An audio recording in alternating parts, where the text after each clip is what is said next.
কিতাবুন নাফাকাত বাবু ফাদলিন নাফাকাতি আলাল আহলে। আর এই অধ্যায়ের নাম ফজলুন নাফাকাত, নিজের আহাল পরিচয়ের জন্য যে খরচ করি আমরা তার ফজিলত কিতাবটা বয়ান হইব। وقوله ويسألونك ماذا ينفق قل العفو إلى قوله في الدنيا والآخرة। কেন ইস্তেদলাল যে আয়াত শরীফ থেকে যে সাহাবায়ে কেরাম আরজ করতেছেন যে কোনটা খরচ করতাম, আফুয়া মানে অতিরিক্ত, নিজের হাওয়াই যে বাদে যে একটা জকাত তো বুনিয়াল ইসলাম আলা খামসিন ফাস, এটা বাদ দিতে হবে। জকাত ছাড়াও অনেক দায় দায়িত্ব রয়ে গেছে নিজের পরিবার পরিজনের, এই সম্পর্কে এই হাদিস قال الحسن العفو الفضل. বলল। حدثنا آدم بن أبي ياس قال حدثنا شعبة عن عدي بن ثابت رضي الله قال سمعت عبد الله بن يزيد الأنصاري عن أبي مسعود الأنصاري رضي الله تعالى عنه فقلت عن النبي صلى الله عليه وسلم قال عن النبي صلى الله عليه وسلم قال إذا أنفق المسلم نفقة على أهله বাস ইজা রহমতে আলম সালাম বাণী প্রদান করতেছেন, যখন কেউ খরচ করে তার আহাল পরিজনের জন্য, আহাল পরিবার বিবি, বাচ্চা, মাই, বাবা, আর আপনার আরো তাত্তাবার হইল, এরা হইল আহাল। আহাল এই আহালের হেফাজতের লাগিয়া আল্লাহর দরবারে বারবার আপনি দোয়া করতা। সৈয়দনা আনস রাদিয়াল্লাহু তাআলা আনহু রাসূল পাক সাল্লাল্লাহু আলাইহি ওয়াসাল্লাম দোয়া শিক্ষা দিয়েছিলেন। এত গুরুত্ব সময় নাই, 10 পৃষ্ঠা শেখ আব্দুল মজিদের এটা সরা লেখছেন, জালালউদ্দিন সুয়ুতী লেখছেন। এইটার মাঝে একটা আছে বিসমিল্লাহি আলা আহলি ওয়া মালি ওয়া ওয়ালাদি, আল্লাহ আমার আহলে খানারে তুমি ইবাদত ফরমাও।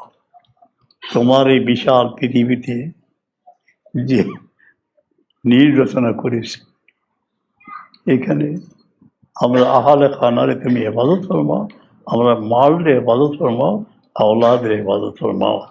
এই দোয়া, এই দোয়া অনেকের দিই আমরা, যে আপনি পড়েন জানি সকাল বিকাল আল্লাহ আহালরে হেফাজত করবা। এখন নফকাতুর রজুলে আলা নিজের আহালের মধ্যে খরচ করা সম্পর্কে ফজিলত আইব। قال إذا أنفق المسلم نفقة على أهله وهو يحتسبها كانت له صدقة. দুই শব্দ আইছে, নিজের পরিবারের জন্য যে খরচ করবেন, কিন্তু ইয়াহতাসিবা শব্দ আল্লাহর নিকট আজর পাওয়ার জন্য, সওয়াবর কাম মনে করিয়া, বুঝা না মনে করিয়া। যখন বুঝা হইতো না, যখন মনে হইব যে আমার আহাল পরিজনের জন্য যে খরচ করতেছি এটাও বহুত বড় সওয়াবর কাম, আর ফজিলত আইছে ও নিয়তে যে করব, তখন সদকা হইব, এটা সদকা হইব। حدثنا إسماعيل قال حدثنا مالك عن أبي الزناد عن الأعرج عن أبي هريرة رضي الله تعالى عنهم أن رسول الله صلى الله عليه وسلم قال قال الله أنفق يا ابن آدم أنفق عليك. তুমি খরচ করো, আমি খরচ করবো, অর্থাৎ আমি দিতে থাকবো। কোনো এক ঘটনা, রহমতে আলম সাল্লাল্লাহু আলাইহি সাল্লাম এক স্থানে পাক মদিনায় তশরিফ রেখেছেন, पेटेर मध्य हाथ। एक सौभाग्यवान एक खुशनसीब साहबी यहाँ से गुजरे और अर्ज किया, या रसूलल्लाह कोई तकलीफ है? साहन साहेब दो आलम क्या फरमाते हैं कि बुकेर मध्य आमी बड़ तकलीफ करतेছি। আসলে এই সাহাবীর সৌভাগ্য এবং কিয়ামত পর্যন্ত আমাদের জন্য কিছু নসিহত এখানে রয়ে গেছে। ও এই সাহাবী এক বাগানও গেছেন গিয়া, আনসারির ডোল, খুব ভারী ডোল থাকতো আগে, চুক্তি করছেন যে একটা ডোল তুলিয়া দিমু আর একটা হাজুর দিবে। মাশাআল্লাহ, কিছু এত মেহনত আইসেন। আওয়ার পরে সামনে বোকা অবস্থায় রাসূল রহমতে আলম সাল্লাল্লাহু, আওয়ার লোকে লোকে ফরমাইলা অমুক ব্যবহারে দিয়াও, অমুক এতিমরে দিয়াও, অমুক বেভানারে দিয়াও। দেওয়ার পরে তাই আইয়া দেখুন জেলা আছে ওলাই এই খাজুরা নষ্ট হয়েছে না।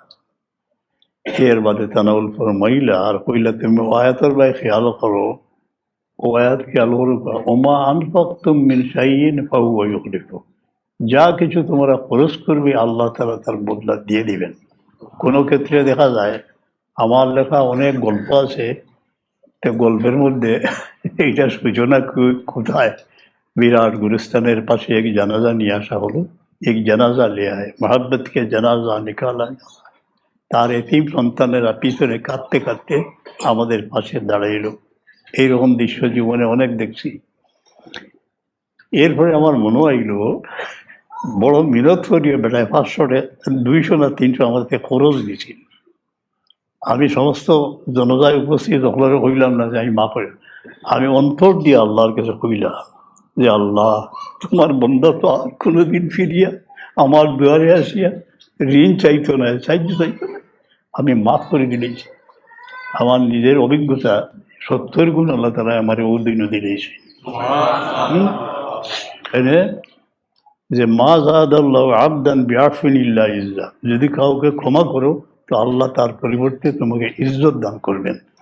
আর এখানে আয়াত শরীফ, যা কিছু খরচ করবে তার পরিবর্তে আল্লাহ তাআলা তোমাকে দিবেন। এখন আরো বলি কথা। حدثنا يحيى بن قزعة قال حدثنا مالك عن ثور بن زيد عن ابي القيس عن ابي هريره رضي الله عنه قال النبي صلى الله عليه وسلم الساعي على الارملة والمسكين كالمجاهد في سبيل الله او القائم الليل والصائم النهار। আলহামদুলিল্লাহ, অনেক হাদিসে মোবারক এবং রসুল পাক সাল্লামের যে বুখারী শরীফে এই শের আছে আবু তালিবের, আবিয়াদু ইউস্তাসকাল গামামু বিওয়াজি, রওশন চেহারা রহমতে আলম সালামের চেহারার মতো রওশন মনোবর কোনো চেহারা এই সৃষ্টির মধ্যে নাই। ইউস্তাসকাল গামামু বিওয়াজি, যার চেহারার উসিলা নিয়ে বৃষ্টি কামনা করা হয়। আমরা দেখি তিনি বাল্য বয়সে কাবার পাশে বসে আছেন, নেতৃস্থানীয় সে তার দাদা চাচা সেখানে বসেছেন, সবার দৃষ্টি নিবদ্ধ এক বালকের দিকে, মোবারক আঙ্গুলি দিয়ে ইশারা করতেছেন। কিছুক্ষণে এমন অনাবৃষ্টি ছিল, কিছুক্ষণের মধ্যে বৃষ্টি আরম্ভ হয়ে গেল। অনেক ঘটনা। আবিয়াদু ইউস্তাসকাল গামাম, সিমালুল ইয়াতামা, যত পিতৃ ছায়া থেকে বঞ্চিত এতিম অনাথ এই বিশ্বে আছে, তাদের ঠিকানা, তাদের আশ্রয়দাতা, ইসমাতুল্লিল আরামিলি, যারা স্বামীহারা বিধবা তাদের রক্ষার কবচ। এই একাধার মাঝে রহমতে আলম সাহেব ফরমাইরা যে যে চেষ্টা করে বিধবা এবং মিসকিনদের জন্য কাল মুজাহিদ ফি সাবিলিল্লাহ, আল্লাহর পথে জেহাদকারীর মতো, জেহাদ সত্যিকারের জেহাদ অনেক ঊর্ধ্বে, কিন্তু সেই জেহাদকারীর মতো যে তাদের জন্য চেষ্টা করে, যিনি সমস্ত রাত্রি ইবাদত করেন, সমস্ত দিন নফল রোজা রাখেন, তার মতো।